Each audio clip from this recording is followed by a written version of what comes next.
Yankees sa GV 99.9, your good vibes. At BIR Collection, lampas sa targets sa unang 7 buwan ng 2026. Ang iba pang detalye ng balita, DJ Joey Boy, ibalita mo. GV Balita Express. Pumalo na sa 2 trillion pesos ang kabuuang koleksyon ng Bureau of Internal Revenue o BIR mula Enero hanggang Hulyo ngayong taon.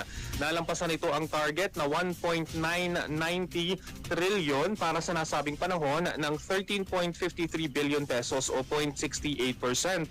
Mas mataas din ang 7 buwang koleksyon ng 102.60 billion pesos kumpara sa kaparehong panahon noong nakaraang taon, katumbas yan ng 5.4% year-on-year growth.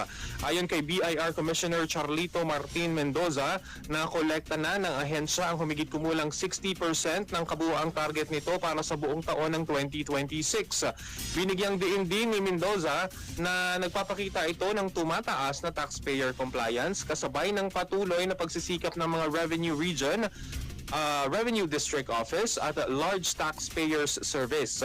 Para naman sa buwan ng Hulyo, umabot sa 358.44 billion pesos ang gross collection ng BIR. Mas mataas ito ng 22.37 billion pesos o 6.66% kumpara sa monthly target na 336.07 billion pesos. Mas mataas din ang koleksyon noong Hulyo ng 19.41 billion pesos o 5.73% kumpara sa kaparehong buwan noong nakaraang taon. Samantala, sinabi ni Mendoza na patuloy ang ipatutupad ng BIR ang kanilang 5-point reform agenda na BIR Dares.